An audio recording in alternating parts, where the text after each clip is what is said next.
Fire department. Yeah, I need some help here. My wife, I'm very concerned about her. Friday's deadly domestic violence case in Westlake. The man who made that call is now accused of killing his wife, 57-year-old Michele Feather. A tragic thing, and it shouldn't be just yes, it's about domestic violence, but it was Michele, so it should be about Michele. On the morning of Friday, July 17th, 2026, Michele Feather was found unresponsive inside her home at the 1600 block of Canterbury Road in Westlake, Ohio. The person who called 911 was her husband, 65-year-old William Feather. He told the dispatcher his wife was unresponsive and he did not know why. I need some help here. My wife, I'm very concerned about her. And what's going on with her? She's not breathing well. Okay. She's not doing well. Okay, is she awake right now? No, she's not. She's unconscious? Yes. She was transported to a nearby hospital with life-threatening injuries. She died the following morning, Saturday, July 18th, 2026, surrounded by loved ones. She was abused for 5 years and reported to the police on several accounts before her death. William Feather was arrested, but this is not the first time. In January of 2026, 5 months before she died, William Feather had already been arrested for domestic violence against Michele. And Lena, good evening. To understand what happened Friday, we went back months, even years. Now, our reporting uncovers a history of alleged domestic violence involving the couple. A court granted her a protection order. His firearms were seized. The charge against him was later reduced. The protection order was canceled. He was placed on probation and returned to the home. In January, police arrested William Feather after Michele accused him of assaulting her. Police issued a temporary restraining order and offered Michele domestic violence resources. This is the story of Michele Feather. Please show support by taking a moment to like, subscribe, and always drop a comment on how you feel. Domestic violence is a serious problem that needs to be tackled in our community. Michele Feather was 57 years old and a resident of Westlake, Ohio, a western suburb of Cleveland in Cuyahoga County. She worked behind the bar at the Rusty Barrel, a neighborhood establishment at 27,026 Center Ridge Road in Westlake, and by every account from the people who worked alongside her and the customers she served, she was the kind of presence that made a room feel different when she walked into it. Karen Bettis, a former coworker who spent time alongside Michele at the Rusty Barrel, described her to Cleveland 19.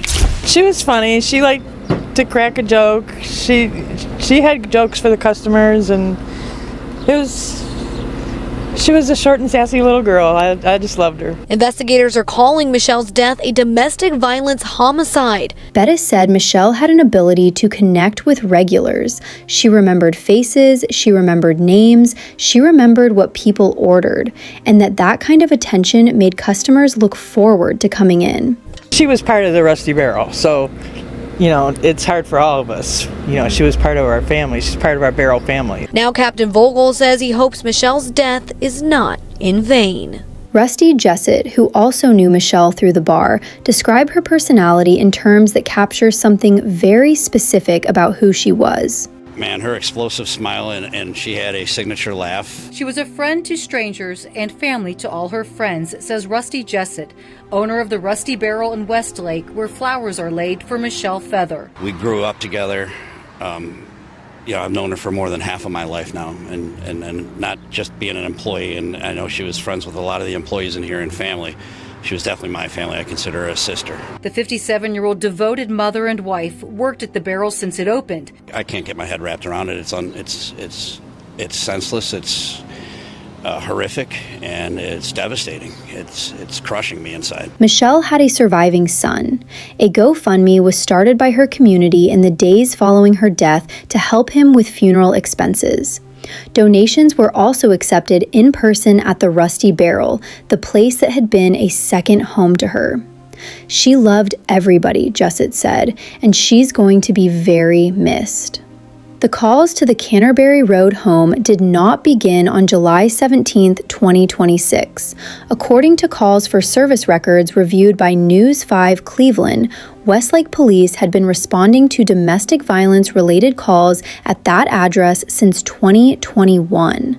Those calls ranged from arguments to documented physical violence. Michele Feather had reported to police on prior occasions that her husband smacked her, that he beat her, and that he shoved her into a door. 5 years of calls, 5 years of documented police contact at the same address, 5 years before July 17th. In January 2026, the situation reached a documented legal threshold. William Feather was arrested and charged with domestic violence, a first-degree misdemeanor under Ohio law. In response, a court granted Michele a temporary protection order and ordered law enforcement to seize William Feather's firearms. He was transported to a hotel to be separated from her. These are the tools the legal system has available. They were all deployed in this case. 3 News obtained police records of 4 domestic violence calls involving the couple since 2018. In January, police arrested William Feather after Michele accused him of assaulting her. Police issued a temporary restraining order and offered Michele domestic violence resources. Records show 5 days later, she asked police to lift the order. In March 2026, 4 months before Michele died, William Feather appeared in court. He pleaded no contest to a reduced charge, a 4th-degree misdemeanor count of disorderly conduct, downgraded from the original 1st-degree misdemeanor domestic violence charge. A judge found him guilty, placed him on probation, and the case closed. The protection order was canceled.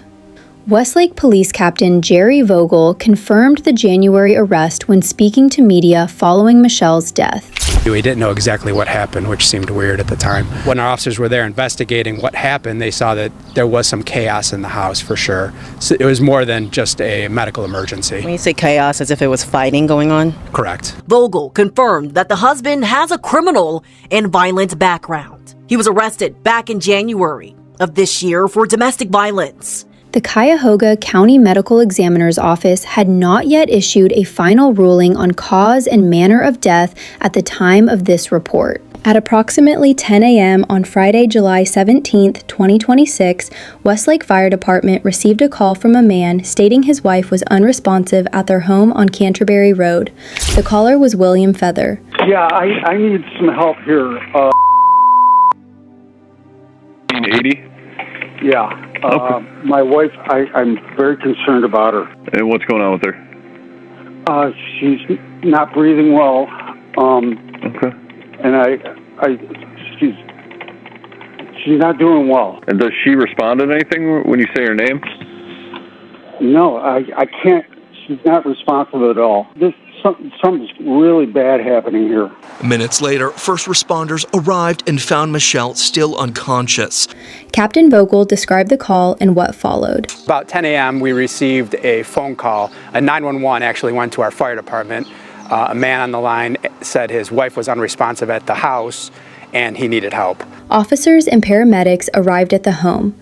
What they found when they got inside was described by Captain Vogel as a chaotic scene. When our officers were there investigating what happened, they saw that there was some chaos in the house for sure. So it was more than just a medical emergency. A newly released police report reviewed by Fox 8 noted that William Feather could not keep his account consistent across multiple interviews with responding officers.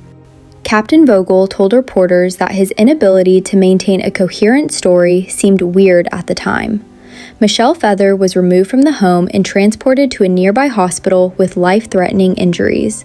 Ohio BCI and the Westlake Police Department subsequently executed a search warrant at the Canterbury Road residence to collect physical evidence. On the morning of Saturday, July 18, 2026, Michele Feather was pronounced dead at the hospital. She was 57 years old. Her loved ones were with her.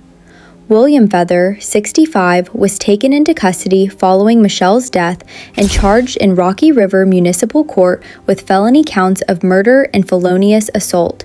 He was arraigned and is being held in jail. The Westlake Police Department and Ohio Bureau of Criminal Investigation are continuing to process evidence collected from the Canterbury Road home. The Cuyahoga County Medical Examiner's Office has identified Michele Feather as the victim and is continuing work on a formal ruling on cause and manner of death. William Feather has not entered a plea on the murder and felonious assault charges. No trial date has been set. The proceedings are ongoing. For the people who knew Michele Feather, the days that followed her death were a collision of grief and disbelief. Karen Bettis told Cleveland 19 that the news was difficult to process, in part because she knew both Michele and William. She had jokes for the customers, and she was a short and sassy little girl. I just loved her. She was part of the Rusty Barrel, so, it's hard for all of us. She was part of our family. She's part of our Barrel family. Rusty Jessett, speaking to Fox 8, was direct about what he needed people to understand. I can't get my head wrapped around it. It's senseless. It's horrific, and it's devastating. It's crushing me inside. She deserves all that and then some. The community rallied for Michelle's surviving son, setting up a GoFundMe to cover funeral expenses and directing additional in-person donations to the Rusty Barrel. The bar that had been her workplace, her community, the place where she made people laugh until they spilled their drinks, became the gathering point for people trying to figure out how to show up for what she left behind. Michele Feather's death is not an isolated incident. It is one of at least 5 suspected domestic violence homicides in Northeast Ohio in 2026 based on publicly known cases, according to News 5 Cleveland. Ohio as a state recorded 157 domestic violence deaths in the previous year, 20 of them in Cuyahoga County alone. The Journey Center for Safety and Healing, a local domestic violence resource organization, received 7,199 calls in 2024, 8,595 in 2025, and 6,670 calls in the first portion of 2026, a trajectory that reflects what advocates describe as a worsening landscape, potentially influenced in part by current economic conditions. Dan Flannery, director of the Begun Center for Violence Prevention Research and Education at Case Western Reserve University, spoke about the dynamics of this case in broader terms following Michele's death. It's not typical that a domestic violence case results in a homicide, but it does happen. Case Western Reserve University professor Dan Flannery says calls for domestic violence are one of the most frequent calls police receive. There is a concern of potential backlash. It's not so simple to say to a potential victim, why don't you just leave an abusive relationship, or when you're fearful for your safety. Flannery says it's important survivors hear they're not alone and know they can reach out for help in private or anonymously. That statement matters here because the documented record shows that Michele Feather did not do nothing. She called police. She reported the assaults, the smacking, the beating, the shove into a door. She cooperated when a protection order was issued in January 2026. She did not dismiss the process. The process dismissed itself. The charge was reduced from domestic violence to disorderly conduct. The protection order was canceled. The firearms that had been seized were no longer under court hold. William Feather went back to the home on Canterbury Road, and 5 months later, Michele was dead. Captain Vogel addressed the public following the killing with a message that carries weight, given what the case record shows. Don't let the victim die in vain. If you are in a domestic violence situation, there are ways to get out of it. There is help out there. If you don't feel like you can go to the local law enforcement or family or friends, there is a domestic violence hotline. The learning here is specific. When a domestic violence charge is reduced to disorderly conduct, the victim loses the enhanced legal protections that domestic violence classifications carry. Protection orders tied to domestic violence cases carry different enforcement mechanisms than those tied to lesser charges. Firearm seizure orders can lapse. Supervision through probation replaces what could have been meaningful accountability under a domestic violence conviction. Each of those downstream consequences creates space, legal and physical, for violence to continue. Michele Feather was inside that space on the morning of July 17th. Michele Feather was 57 years old. She worked at a bar where customers looked forward to seeing her because she remembered their names, remembered their orders, and made them feel like they belonged there. She had a laugh her friends described as explosive, the kind that turned into something physical, something that made her lose control of whatever she was holding. She had a son. She had people who loved her so much that when she died, they set up a donation station at the bar where she worked so strangers could contribute to what she left behind. She also had a documented history of abuse that dated back 5 years. A court case that resulted in a reduced charge, a protection order that was canceled, and a husband who, on the morning he called 911, told officers he did not know why his wife was unresponsive. William Feather is in jail, charged with murder and felonious assault. The case is working its way through the courts, but his bond has been set for $3 million. Online, they looked like the perfect couple, with him even publicly showing it. He posted wishing her a happy anniversary and also celebrated her birthday a few days before he killed her. They loved pets and even had some of their own. They had 2 kids they loved so much. Friends and family posted very touching tributes to her on Facebook. Even the Rusty Barrel, where she worked, posted. Michele Feather deserves more than a case number and a court date. She deserves for her community to understand exactly how she got here and what that understanding should mean for the next case and the one after that. If you or someone you know is experiencing domestic violence, the National Domestic Violence Hotline is available 24 hours a day at 1-800-799-7233 or by texting START to 88788. For those in Northeast Ohio specifically, the Journey Center for Safety and Healing operates a local 24-hour helpline at 216-391-HELP. Thanks for watching till the end. Rest in peace, Michele.